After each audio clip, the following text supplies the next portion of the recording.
My husband divorced me for the dumbest reason after I supported him for years. At least, that's what he told everyone. According to Ethan, I had become dead weight. Too practical. Too boring.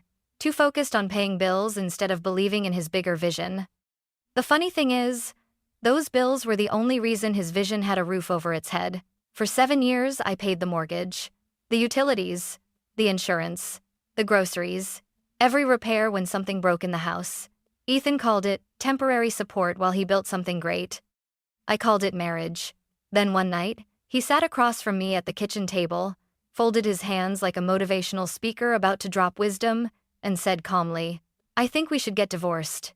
You're holding me back from the life I deserve." I didn't yell. I didn't cry. Because there was one tiny detail Ethan had completely forgotten. The house we were sitting in, it wasn't his. It was in my name. For a long time, I told myself that marriage meant patience. Ethan and I had been married for 7 years, living in Charlotte, North Carolina, in a quiet neighborhood with tree-lined streets and houses that all looked just different enough to pretend they had personality. The house we lived in had originally belonged to my Aunt Margaret. When she passed away, she left it to me.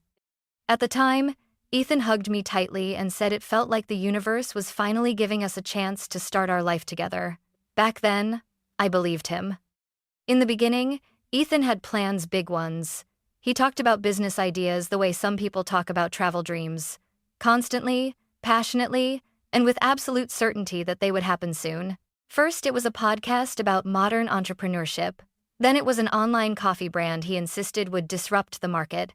After that came a video channel about success and personal growth. Every few months, there was something new. "Just give me a little time, Penny," he would say, leaning over the kitchen counter while I cooked dinner after work. "One good launch changes everything." And every time, I nodded. "Okay," I would say. "Let's try." But while Ethan chased his next big breakthrough, real life kept happening. The mortgage was due every month, so I paid it. The electricity bill arrived. I paid that too. Groceries, insurance, property taxes, repairs when the air conditioner stopped working in the middle of a July heat wave. All of it had my name on the payment confirmation emails. Meanwhile, Ethan called what he was doing, building our future. One evening, when I gently asked if he had considered taking a temporary job while he worked on his projects, he looked genuinely offended. "Penelope," he said, shaking his head, "you're thinking too small." Too small? Great things take time. If I get distracted with some 9-to-5 job, I'll never create something meaningful. I remember staring at him for a moment, trying to figure out if I was the unreasonable one. "So the plan," I said slowly, "is for me to keep paying for everything while you focus on building something meaningful?"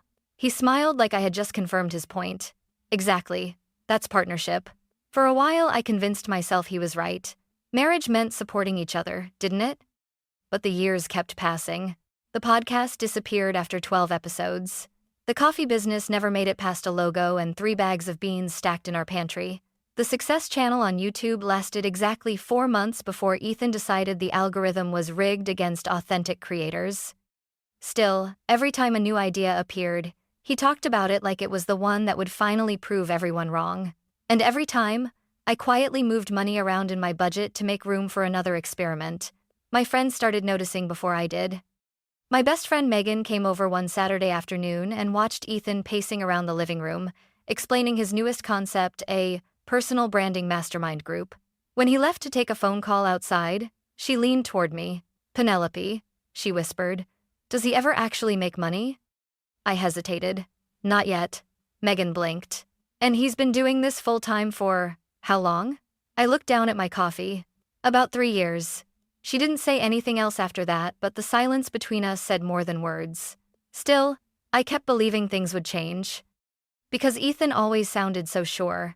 "You'll see," he would say late at night while scrolling through business podcasts. "When this works, everything we've sacrificed will make sense." And for a long time, I wanted that to be true. What I didn't realize back then was that the sacrifices weren't really ours. They were mine. And the life Ethan kept promising we would build together, he had already started imagining it without me. The night Ethan told me he wanted a divorce started like any other Tuesday. I came home from work a little after 7, dropped my keys on the hallway table, and kicked off my shoes near the door. The house smelled faintly like the takeout noodles I had picked up on the way home because, as usual, Ethan hadn't cooked anything. He was sitting at the kitchen table when I walked in. Not scrolling on his phone, not watching videos, just sitting there. That alone should have told me something was different. "Hey," I said, setting the food on the counter. "I brought dinner." Ethan didn't respond right away. Instead, he looked up slowly, like he had been rehearsing something in his head. "Penelope," he said finally. "Can we talk for a minute?" There was something about the way he said it, too calm, too formal, that made the back of my neck tighten. "Sure," I said cautiously, pulling out the chair across from him. He folded his hands on the table like someone about to present a business proposal. "I've been doing a lot of thinking lately," he began. That sentence alone could have meant 100 different things with Ethan. Usually it meant he had a new project idea. But this time, his tone was different, detached, measured. "I've realized something important about my life," he continued. "About the direction I want to go." I waited. Then he said it. "I think we should get divorced." For a moment, I thought I had misheard him. "What?" He sighed slightly, like I had forced him to repeat something obvious. "I don't think this marriage is helping either of us grow anymore." I stared at him, waiting for him to smile and admit this was some kind of terrible joke. But Ethan didn't smile. He leaned back in his chair and continued speaking in that calm, rehearsed voice. "I've been feeling stuck for a long time, Penelope." "Stuck?" "Yes. Like I can't move forward into the life I'm meant to build." I blinked. "And that has what exactly to do with me?" He hesitated just long enough to make it clear the answer was going to be insulting. "I think," he said carefully, "you've become part of the environment that's keeping me small." For a second, I actually laughed. Not because it was funny. Because the alternative was losing my mind. "Ethan," I said slowly, "I'm the one paying for the environment you're living in." He frowned. "That's exactly the mindset I'm talking about." I stared at him, trying to understand how the conversation had somehow turned me into the problem. "You've become very focused on routine," he continued. "Bills, stability, maintenance. That's called adulthood." He shook his head. "No, that's survival thinking. I'm trying to build something bigger than survival." I felt something cold settle in my chest. "And divorcing me helps with that, how?" His answer came immediately. "You don't fit the brand of the life I want anymore." For a moment, the kitchen went completely silent. Outside, a car drove past slowly, headlights sliding across the living room window. Inside, I just sat there. "You're divorcing me," I repeated carefully. "Because I don't fit the brand of your life?" He nodded, looking almost relieved that I finally understood. "Yes, that's a good way to put it." I rubbed my forehead. 7 years. 7 years of paying bills, covering expenses, adjusting my life around his endless projects, and now I was apparently a branding problem. "I'm not saying you're a bad person," Ethan added, as if that softened anything. "You're just comfortable." Comfortable. Yes. And comfort can be dangerous. Dangerous to who? To growth, he said. I leaned back in my chair and stared at him for a long moment. "What exactly do you think happens after this divorce?" He didn't hesitate. "I start fresh." "In this house?" I asked. He shrugged casually. "Well, it makes the most sense logistically." Something in my chest shifted then. Not anger. Not yet. Just a quiet realization. Ethan genuinely believed that after divorcing me, I would be the one leaving. He stood up and walked over to the counter, opening the takeout bag. "You should probably start thinking about where you'll stay for a while," he added casually. "Maybe with your parents or Megan." I watched him pull out the noodles like nothing important had just happened. Like the life I had spent years building wasn't collapsing right in front of us. And that's when I understood something very important. Ethan wasn't trying to hurt me. He was completely convinced he had already won. He thought I would cry. He thought I would argue. He thought I would beg him to reconsider. Instead, I simply stood up, took my plate, and sat down across from him again. "Okay," I said quietly. He looked up, surprised by how easily I had accepted it. "Okay?" "Yes," I said calmly. "If that's what you want." Ethan smiled. The confident, satisfied smile of someone who believed the future was finally going his way. What he didn't realize was that he had just made the biggest mistake of his life. Because there was one very important detail he had completely forgotten. The house we were sitting in was never his to keep. At first, I tried to convince myself that Ethan had simply lost perspective. People say strange things when they're unhappy. Maybe the pressure of his failed projects had gotten to him. Maybe he was embarrassed that after all these years, nothing had really worked out. But the more I watched him over the next few days, the more I realized something else was happening. Ethan wasn't confused. He was rehearsed. 3 days after the divorce conversation, I walked into the living room early one morning and found him sitting on the couch with his laptop open, headphones in, nodding along to something on the screen. When he noticed me, he quickly closed the tab. "What are you watching?" I asked. "Just some business content." That answer used to satisfy me. Now it didn't. Later that afternoon, when Ethan left to run errands, or at least what he called errands, I opened the browser history on the laptop he had forgotten to log out of. The name appeared over and over again. Savannah Reed. At first, I thought she was just another motivational speaker, but when I clicked one of the videos, the tone was different. Savannah wasn't talking about building businesses. She was talking about rebuilding your life after cutting out the wrong people. Her channel was filled with titles like, "Stop Carrying People Who Don't Match Your Future," "High Value Living Starts with Detachment," "Why Divorce Can Be the Best Rebrand of Your Life." I felt my stomach twist as I listened, because Savannah wasn't just speaking in vague inspiration. She was speaking in scripts. And suddenly, Ethan's words from the other night sounded very familiar. "You've become the environment that keeps me small. You don't fit the brand of the life I want anymore. You're too focused on maintenance." Every single phrase. Word for word. I closed the laptop slowly. So, that was it. This wasn't Ethan's idea of growth. It was Ethan copying someone else's definition of it. That evening, my best friend Megan came over, and I told her everything. She sat across from me at the kitchen island, staring at the phone where I had pulled up Savannah's channel. "She has almost 1 million followers," Megan said, "apparently. And Ethan thinks he's part of that world now? He thinks he's meant for it." Megan scrolled through more videos, her eyebrows rising higher with every title. Then she stopped suddenly. "Wait. What?" She turned the screen toward me. Savannah was hosting a live stream, Q&A. And there, in the scrolling comments, was a username I knew very well. Ethan Parker Official. My chest tightened. "Scroll back," I said. Megan did. And there it was. Multiple comments from Ethan over the past few weeks. "How do you leave a partner who doesn't support your growth? What if your spouse doesn't understand your vision? Is it wrong to choose your future over someone who wants stability?" Megan looked up slowly. "Penelope, I know." She leaned back in her chair. "So he didn't just decide to divorce you." "No. He's been planning this." The realization settled over both of us like a quiet storm. Ethan hadn't suddenly woken up one day and changed his mind about our marriage. He had been feeding this narrative to himself for weeks. Maybe months. And the worst part? He truly believed he was the hero of the story. Over the next few days, his behavior only made that clearer. He started talking about the house like it was already his. One afternoon, I overheard him on the phone with someone. "The lighting in the living room is amazing," he was saying. "Perfect for filming." Filming? Later that night, he walked through the dining room slowly, looking around like he was evaluating the space. "You know," he said casually, "this room would make a great studio." "For what?" "For content." I folded my arms. "You mean your videos?" "Well, yeah. In this house?" He looked at me like the answer was obvious. "Where else?" Then he gestured toward the backyard through the window. "I'm also thinking about turning part of the patio into a kind of reflection space. Something peaceful. Maybe with plants."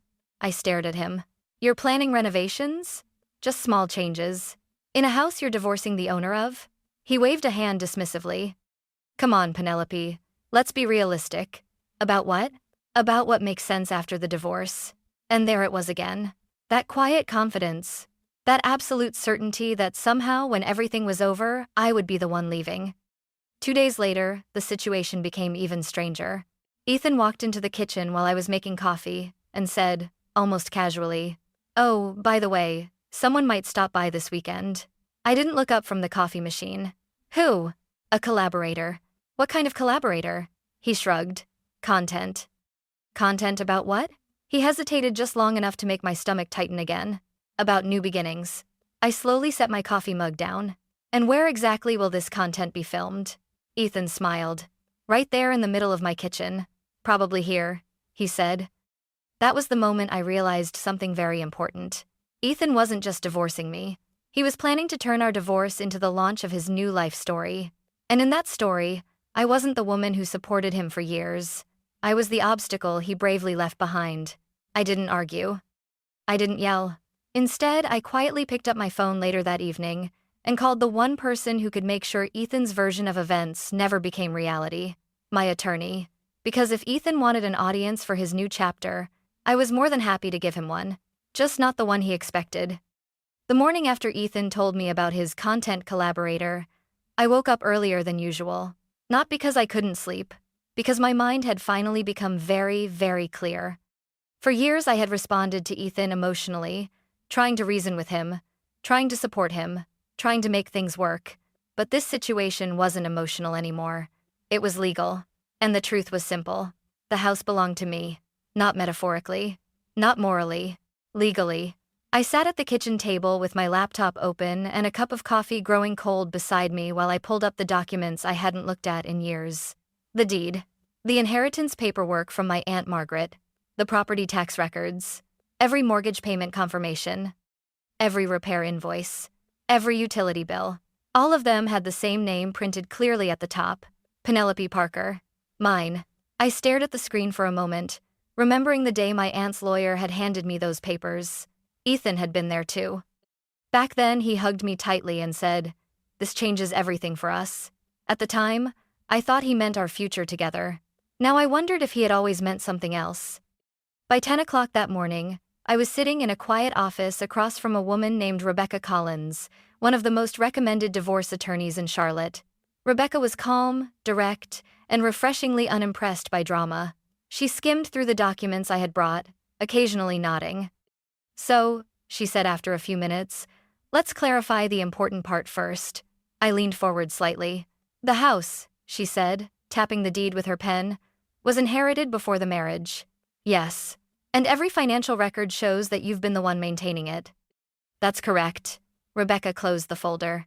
"Then legally speaking, this property is separate inheritance property. It belongs entirely to you." A strange wave of relief washed over me, even though I had already suspected that was the case. So Ethan has no claim? Not unless there's evidence of shared ownership agreements or significant financial contribution toward equity. I almost laughed. His biggest contribution to the house was rearranging the bookshelf. Rebecca smiled slightly. "Then I think we're safe." I sat back in the chair. For the first time since Ethan had announced the divorce, I felt like I could breathe again. But Rebecca wasn't finished. "However," she continued, "there is one important thing you should understand." "What's that?" "If your husband believes the house belongs to him, or if he tells other people that it can create unnecessary conflict." I nodded slowly. "He already does." Rebecca didn't look surprised. "They often do." "What should I do?" She leaned forward slightly. "Document everything. Stay calm. And don't escalate emotionally. No arguments? None. No confrontation? Not yet." I frowned.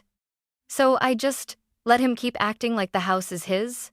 Rebecca's expression was thoughtful. "Yes." I blinked. "Why?" She gave a small, knowing smile. "Because people who are convinced they're right tend to reveal a lot when no one interrupts them." I thought about Ethan proudly talking about turning the dining room into a studio, about filming videos in the living room, about starting his new life. "You think he'll expose himself?" Rebecca shrugged lightly. "Most people do." She slid the folder of documents back toward me. "In the meantime, we prepare everything properly." "What does that mean?" "It means when the moment comes," she said calmly, "you won't be arguing with him. You'll simply be presenting facts." I left Rebecca's office that afternoon with a folder full of documents and a plan that felt surprisingly simple. Don't fight. Don't panic. Just wait. Over the next few days, Ethan grew even more comfortable with his new version of reality. He started walking around the house like he was already the owner. One afternoon, I found him standing in the living room, holding his phone up and recording short clips. "What are you doing?" I asked. "Just testing angles." "For what?" "For the video this weekend." I nodded slowly. "And your collaborator is coming here?" "Yeah." He sounded proud. "Savannah might even stop by herself if her schedule opens up." "Savannah. Of course." Ethan leaned against the wall and glanced around the room. "You know," he said thoughtfully, "this place really has great energy once you stop trying to force it to be something it's not." I raised an eyebrow. What was I forcing it to be? A home. I almost smiled at that. Because the truth was, Ethan was right about one thing. This house was about to stop being something, just not the thing he imagined. That evening, after he went upstairs, I sat quietly in the kitchen and sent Rebecca a short message. He's filming something here this weekend. Her reply came 5 minutes later. Perfect. I stared at the screen. Perfect? Then the next message appeared. Just make sure the paperwork is ready. And suddenly, for the first time since this whole strange situation began, I started to understand exactly what she meant. Saturday morning arrived with an energy in the house that felt strangely theatrical. Ethan woke up earlier than usual, pacing around the living room with his phone in his hand, checking angles, adjusting chairs, and muttering things to himself like a director preparing a stage. I watched him quietly from the kitchen while making coffee. For years, I had seen Ethan excited about projects before. But this was different. This wasn't a project. This was a performance. Around 10 in the morning, the doorbell rang. Ethan practically sprinted to the door. When he opened it, a young woman stood there holding a camera bag over one shoulder. 2 other people stood behind her with equipment cases. The woman smiled brightly. "Hi, you must be Ethan." "That's me," he said, stepping aside proudly. "Welcome." She walked in, glancing around the living room with professional curiosity. "I'm Savannah Reed," she said, extending a hand. Of course she was. Up close, Savannah looked exactly like she did in her videos. Perfect posture, confident smile, and the kind of calm authority that made people feel like she already knew the answers to their problems. "This place is beautiful," she said, scanning the room. Ethan beamed. "Yeah, it's been a big part of my life story." I stayed where I was in the kitchen, leaning against the counter with my coffee mug. Savannah noticed me after a moment. "Oh," she said politely. "Hi." Ethan turned quickly. "Savannah, this is Penelope." He hesitated just slightly before adding, "My soon-to-be ex-wife." Savannah's smile flickered, but she recovered quickly. "Nice to meet you." I nodded politely. "You too." One of the camera operators began setting up lights near the couch while Savannah walked through the living room, studying the space. "This lighting is amazing," she said. "It'll look great on camera." Ethan nodded eagerly. "That's what I thought." Savannah set her bag down and turned toward him. "Okay," she said professionally. "Let's talk through the angle of the story again." Ethan straightened immediately. "Well, the idea is basically about choosing growth over comfort." Savannah nodded. "And leaving environments that hold you back?" "Exactly." She gestured around the house. "So this is the home where that realization happened?" Ethan spread his arms slightly. "Yeah. A lot of important conversations happened here." I took another quiet sip of coffee. Savannah glanced at me briefly before turning back to Ethan. "And your audience connects to the emotional turning point. The moment you realized you needed to choose yourself. That moment was the divorce conversation," Ethan said confidently. Savannah smiled. "Perfect." Within minutes, the cameras were ready. Savannah sat across from Ethan on the couch while one of the crew members counted down. 3, 2, 1. Savannah turned toward the camera. "Today we're talking about something difficult but powerful. Choosing a new chapter when your life outgrows the people around you." She gestured toward Ethan. Ethan recently made the difficult decision to walk away from a marriage that no longer supported his growth. Ethan nodded solemnly. Savannah continued. "Ethan, what was the hardest part of choosing yourself?" Ethan took a deep breath, looking straight at the camera. "Honestly, it was realizing that the person you thought was your partner is actually the thing holding you back." Savannah nodded sympathetically. "That's a painful realization." "Yeah," Ethan said, shaking his head slowly. "For years I thought I just needed to work harder, try more ideas, keep pushing forward. But eventually I realized I was surrounded by someone who only believed in playing small." Savannah leaned forward slightly. "What do you mean by that?" Ethan glanced briefly toward the kitchen where I stood. Then he said calmly, "Some people are comfortable with maintenance." Savannah tilted her head. "Maintenance? Bills, stability, routine, that kind of life." I watched him quietly. "And that's not the life you want?" Savannah asked. Ethan shook his head. "No, I want expansion, vision, freedom." Savannah smiled. "So you chose to leave that environment." "Exactly." Savannah turned toward the camera again. "And where are you building your new chapter now?" Ethan gestured proudly around the room. "Right here." That was the moment I set my coffee mug down.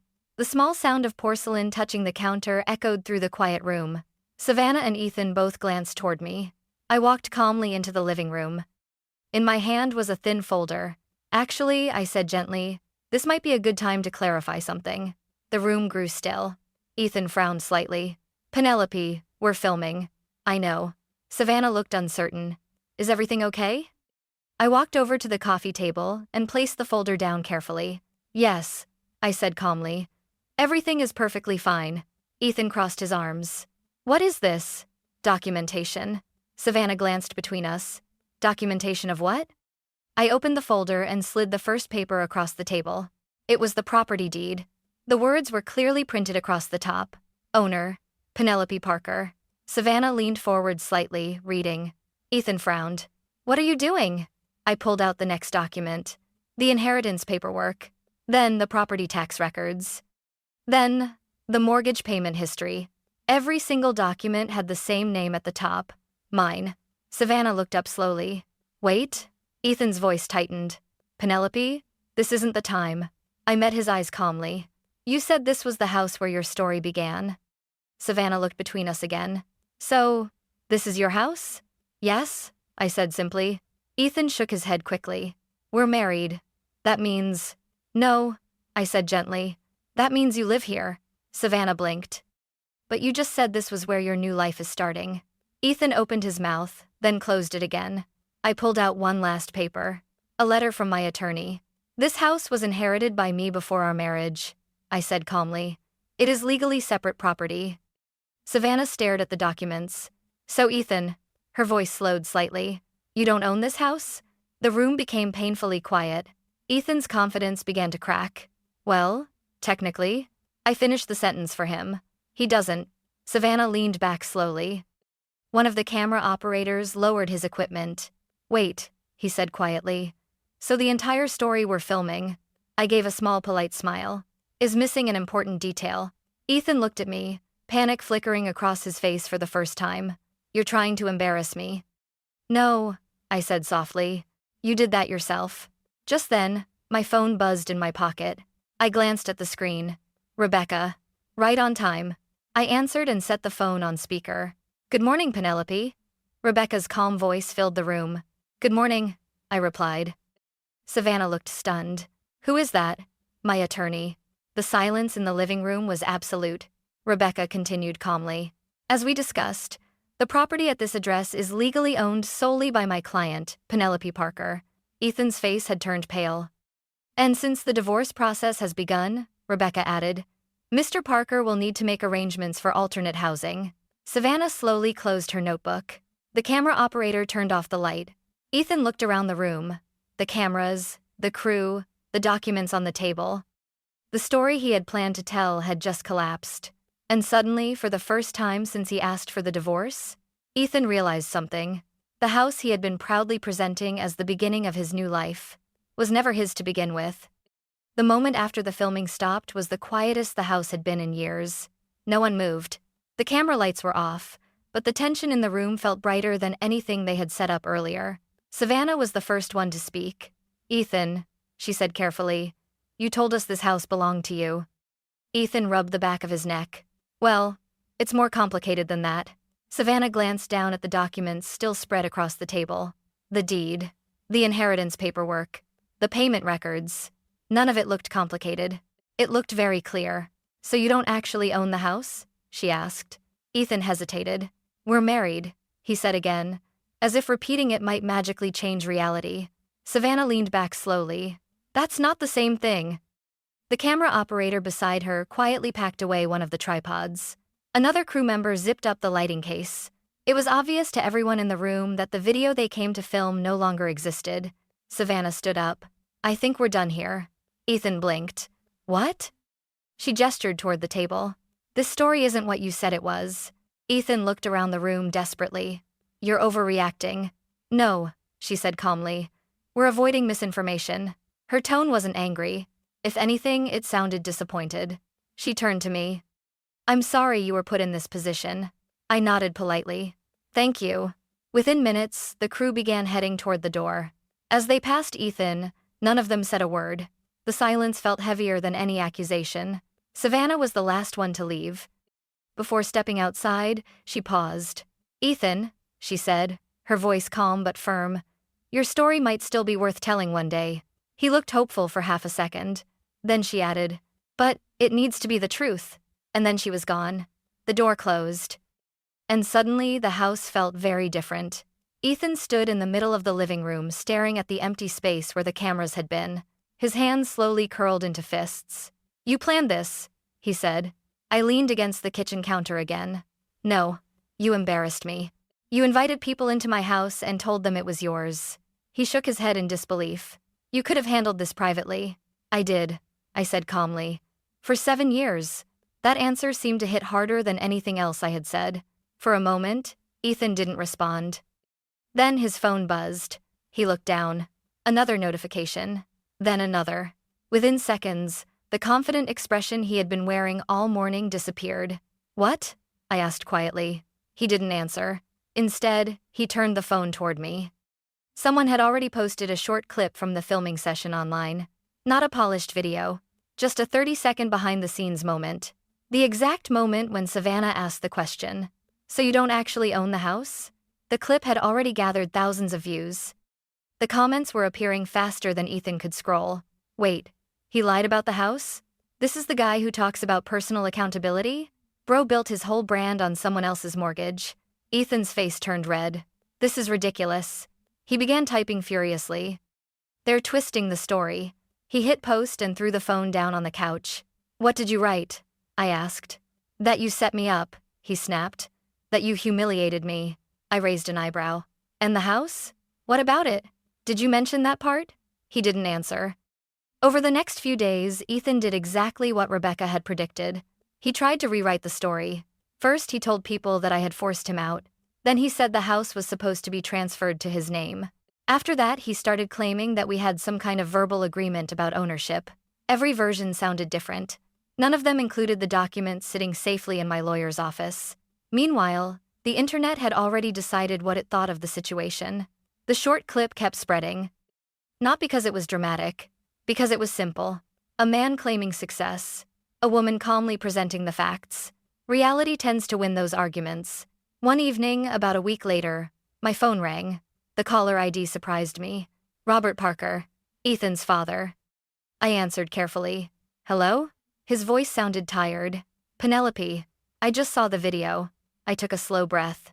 I figured you might. There was a long pause on the other end of the line. Is it true? He asked quietly. Yes. Another silence. Then he said something I hadn't expected. I'm sorry. I frowned slightly. For what? For not asking more questions years ago. His voice lowered. Ethan told us a lot of things about your marriage. I had a feeling I knew where this was going. He said you didn't support him. Robert sighed. Now it seems like the opposite.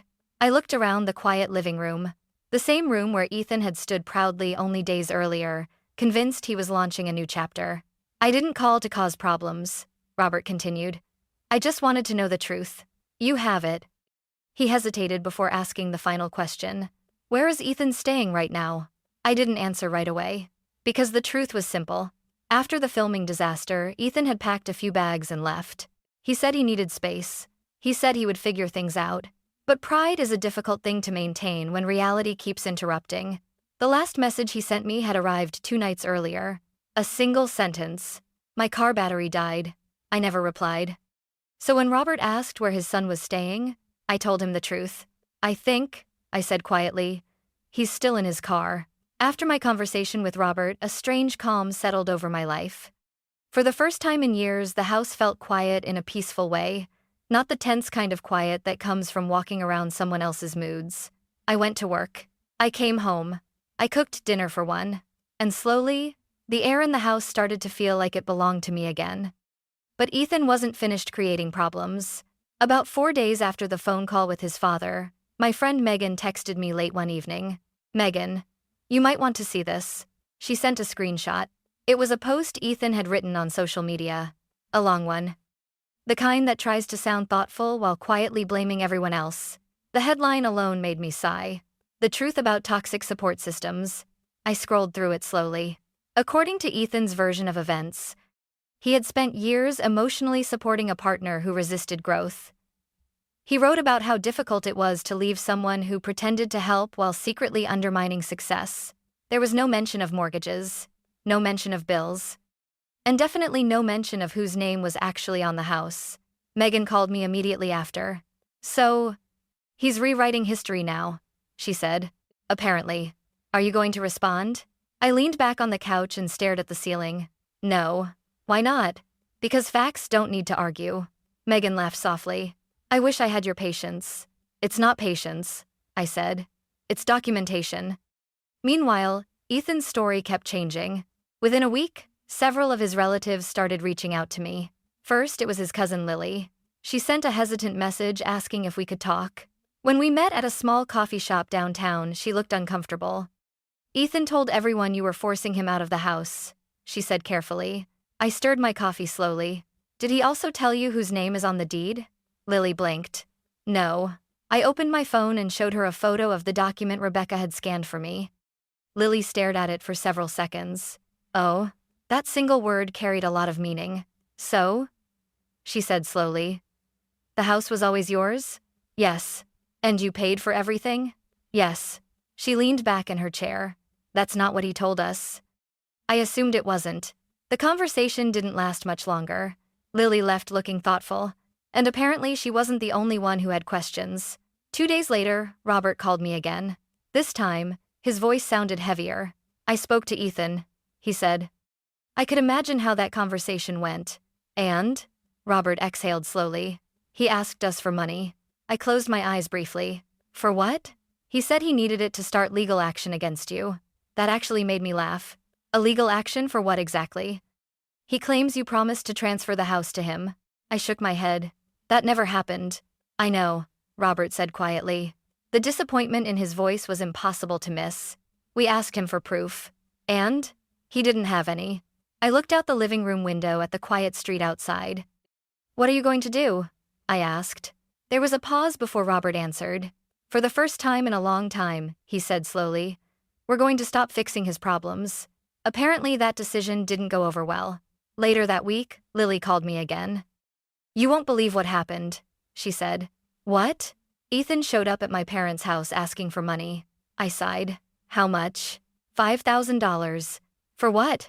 He said he needed to reclaim what was his. I rubbed my forehead. And? My dad asked him the same question you did. What question? Lily's voice carried a hint of disbelief. He asked whose name is on the house. I already knew the answer. He didn't stay long after that, she added. For the first time since everything started, I felt something unexpected. Not anger. Not satisfaction. Just a strange kind of sadness. Because the truth was becoming clear to everyone now. Not just to me. Not just to the internet. But to the people who had spent Ethan's entire life believing in him. And sometimes the hardest thing for a family to face is realizing that the person they kept rescuing never actually wanted to be responsible in the first place. A few nights later, Megan came over again.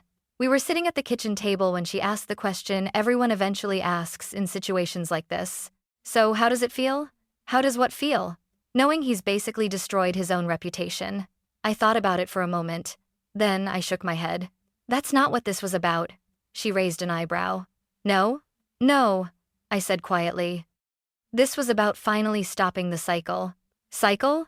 Of me carrying everything while he pretended he was the one building a future. Megan nodded slowly. Outside, the neighborhood was calm. Inside the house, the quiet felt different now. Not empty. Just honest. And somewhere out there, Ethan was finally learning a lesson he had avoided his entire adult life. That confidence alone isn't enough to build a life. Eventually, reality asks to see the paperwork. 6 months after Ethan left the house, my life looked completely different. Not dramatic. Not glamorous. Just peaceful.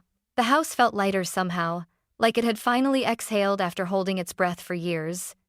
The living room that Ethan once imagined turning into a studio was now simply what it had always been meant to be. A quiet place where I could sit with a book, drink my morning coffee, and hear my own thoughts.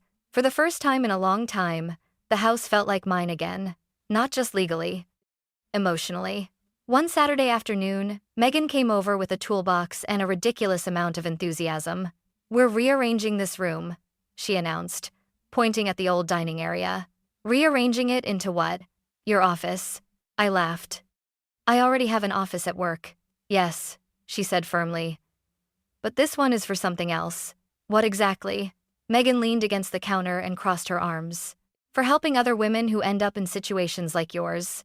At first, I didn't think much of the idea. But over the past few months, something unexpected had been happening. Women had started reaching out to me. Some had seen the video clip that circulated online. Others had heard the story through friends. A few simply found my name mentioned in discussions about financial manipulation in relationships. The messages were always similar. How did you protect yourself legally? What documents should someone keep? How do you leave without everything falling apart? At first, I answered privately. Then, I started writing down the advice Rebecca had given me. Things most people never think about until it's too late. Keep copies of ownership documents. Know which assets are legally separate. Never rely only on verbal agreements. And if something feels wrong in a relationship, speak to a professional before the situation explodes. Rebecca eventually suggested something unexpected. Why don't you host a small information workshop? She said one afternoon over coffee. A workshop? Yes, nothing dramatic. Just a place where people can ask questions. I hesitated. I'm not a lawyer. You don't need to be, she said.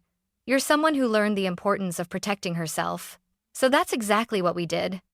Once a month, the dining room of my house became a quiet meeting space for women who wanted to understand their rights before a relationship turned into a legal disaster. Rebecca sometimes joined us to answer legal questions. Megan handled coffee and snacks like it was a community event. And slowly, something good grew out of a situation that once felt humiliating. The funny thing was, I never talked about Ethan during those meetings. Not because I was protecting him, but because the story wasn't really about him anymore. It was about something much simpler: boundaries, respect, an understanding that love should never require someone to carry another adult's entire life on their shoulders. Every once in a while, someone would still send me updates about Ethan. Apparently, he eventually accepted a job opportunity from an uncle in Tennessee. Something practical, something stable. Exactly the kind of job he once said would kill his potential. The last thing I heard was that he had finally stopped posting long explanations online about personal growth and betrayal. Maybe he had learned something. Maybe he hadn't. Either way, it was no longer my problem. One evening, as Megan and I sat on the back patio watching the sunset, she asked the question people always ask when a story like this ends. If you could go back, she said, would you do anything differently? I thought about that for a long moment. Then I shook my head. No. Not even the years you supported him? I looked around the yard. The quiet house. The calm street. The life that finally felt balanced. No, I said softly. Because those years taught me something important. What's that? I smiled. That helping someone build their life is a beautiful thing. Megan nodded. But, I added, only if they're actually building one. The truth is, love isn't supposed to feel like carrying someone forever. And support isn't supposed to mean disappearing so another person can feel important. Sometimes the most powerful thing you can do for your own future is simply stop financing someone else's excuses. And the day Ethan walked out of that house thinking he had won the divorce was the same day I finally started winning my life back.